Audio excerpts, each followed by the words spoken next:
règles relatives à la sainteté de la synagogue et de la maison d'études. Okay. Aleph, première partie.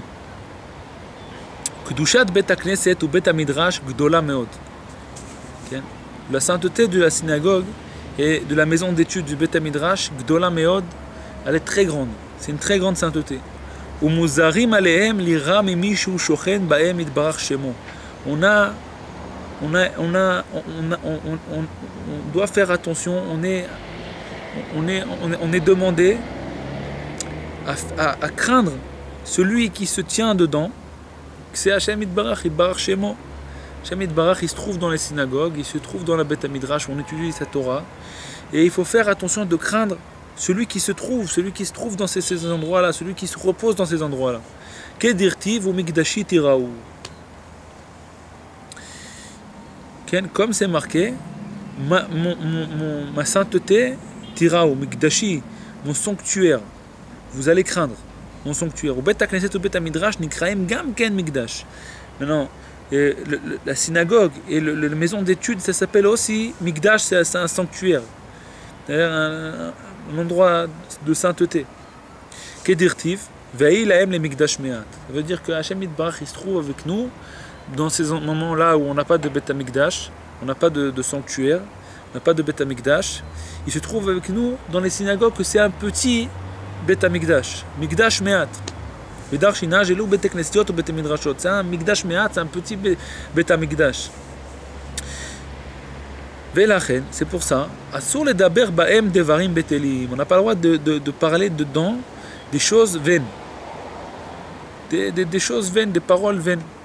On n'a pas le droit de parler, c'est quoi? Qu'est-ce qui s'appelle des paroles vaines? D'abord, il y a une différence entre devarim betelim et sichot chulim. C'est deux choses différentes. Alors, Dvarim Betelim, il y a deux choses. Il y a Dvarim Betelim et il y a Sichot Chulin. J'étais Dvarim. Okay. Je ne sais pas si là, il parle que des paroles vaines ou alors aussi des paroles profanes. En tout cas, ces deux choses, quoi les paroles profanes? C'est quand on parle par exemple de Parnassa.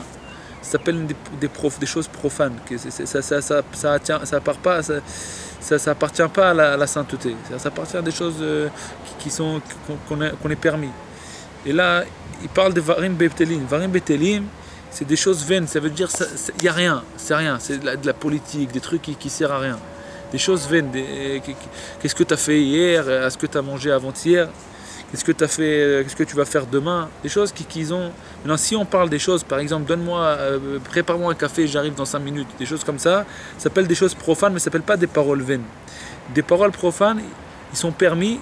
Je sais pas si ça c'est. Là, je sais pas si il faut vérifier ça, si c'est permis dans les synagogues ou pas. Là, il parle de paroles vaines. Je sais pas s'il inclut à l'intérieur aussi des paroles profanes ou pas. Bezrat Hashem Yitbarach, je vérifierai ça, Bezrat Hashem, et je le dirai au prochain cours, Bezrat Hashem. Ve'en mechashvim ba'em cheshbonot ela shel mitzvah. Et on fait pas en mechashvim ba'em cheshbonot ela shel mitzvah. On comptera pas là-bas des comptes, seulement des comptes qui appartiennent à une mitzvah. Kegon, kupa shel tzedaka vekadome. Par exemple, si on veut compter par exemple la kupa de la tzedaka, on a le droit à l'intérieur, puisque ça fait partie d'une mitzvah. Ve'noagim ba'em kavod lechabdam ou lerabtzan. Il faut aussi Noagim Bahem, il faut faire attention de les honorer et de les nettoyer. Nettoyer, de les rendre beaux, propres. Ou Madlikim Bahem Nerot les Chavod. Il faut aussi allumer des bougies ou alors des lumières, mettre des beaux néons, d'acheter des belles lampes, tous les trucs comme ça. Il ne faut pas aussi embrasser dans la synagogue ses enfants. Parce qu'on n'a pas le droit de montrer dans l'endroit, dans la maison de Dieu, un amour autre que l'amour pour Dieu. Ahavat Hashem Yitbarach. Bet, deuxième partie. Kodem shikanes letocham, ikanach et atit me'al raglav. Il ne faut pas qu'il rentre avec de la boue sur ses pieds. Quand il rentre à la synagogue, il faut qu'il nettoie ses pieds avant de rentrer. Comme quand, chez lui à la maison, il ne rentre pas avec de la boue sur les pieds. À plus forte raison à la synagogue. Quand il rentre dans la synagogue, il faut qu'il fasse attention que ses habits soient propres. Mutar la rock baem. Il dit qu'on a le droit de cracher dedans, mais il faut qu'il tout de suite s'y nettoie avec ses pieds. Alors à l'époque, ils n'avaient pas de carrelage. Donc quand ils crachaient dans la synagogue, ça rentrait à l'intérieur du sol. Donc c'était permis. Mais aujourd'hui, qu'on a des carrelages, c'est interdit de cracher dans la synagogue.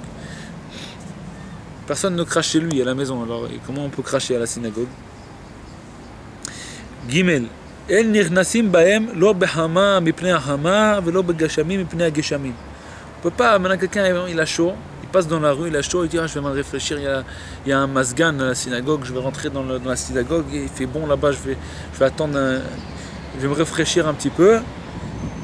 On n'a pas le droit. Ou alors il y a trop de soleil, je veux à l'ombre un petit peu, on n'a pas le droit de rentrer dans une synagogue pour se mettre à l'ombre.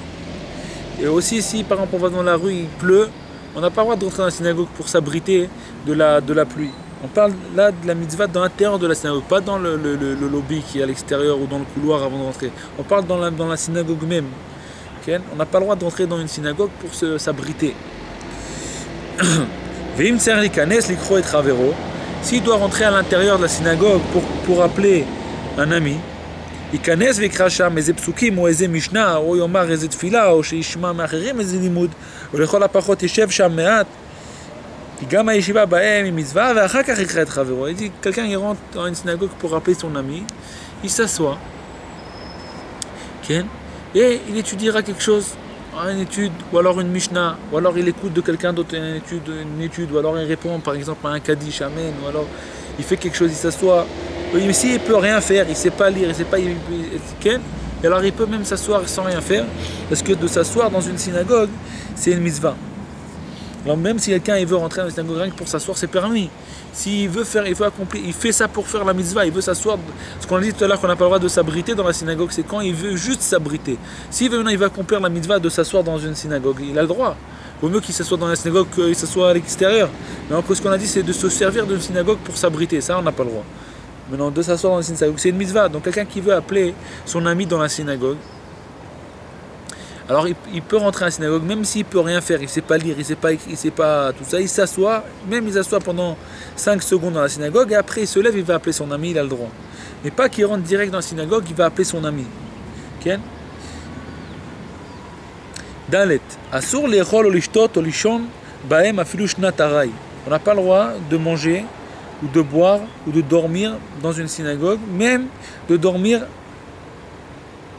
de somnoler. Voilà, ça s'appelle somnoler. Pas de dormir complètement, même de somnoler, de qui on n'a pas le droit. Ou les tzorech mitzvah, c'est permis. Si c'est pour une mitzvah, c'est permis. Kegon, par exemple, les gens qui veulent dormir à la synagogue la nuit de Kippour, alors ils ont le droit de dormir dans la nuit de Kippour pour rester dans la synagogue toute la nuit, ils ont le droit. Il faut qu'ils s'éloignent de l'armoire où il y a le Aron HaKodesh.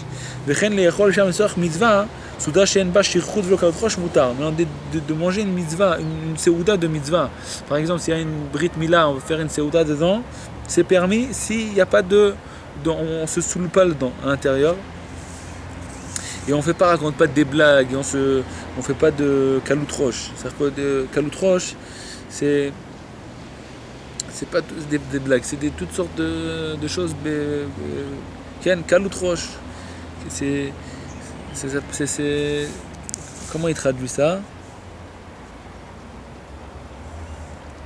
Frivolité. Frivolité. Quelqu'un il rigole comme ça, il se moque ou des trucs comme ça, kaloutroche. S'il n'y a pas tout ça, il n'y a pas il se saoule pas, il n'y a pas d'ivresse et de frivolité, alors c'est permis. Quelqu'un qui étudie dans une synagogue ou alors dans un bet midrash, ils ont le droit de dormir là-bas, même de dormir complètement, pas de somnoler, ils ont le droit même de s'allonger, de dormir. Chez Loïd Batlou Milimudam. Tout ça c'est pourquoi? C'est parce que c'est pour une mitzvah.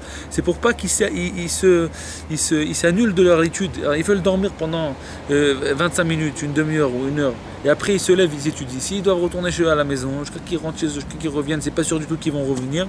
Alors ils vont s'annuler de leur étude. Alors pour Comme ce sommeil-là, c'est pour être plus frais dans l'étude et dans la prière, tout ça, c'est permis. Et, cinquième partie, Bezrat Hashem Yitbarach. כשהם בונים בית הכנסת צריכים להורת תלמיד חכם, איך ובזה עניין לבנותו. Si maintenant on veut construire une synagogue, on ne peut pas construire tout seul.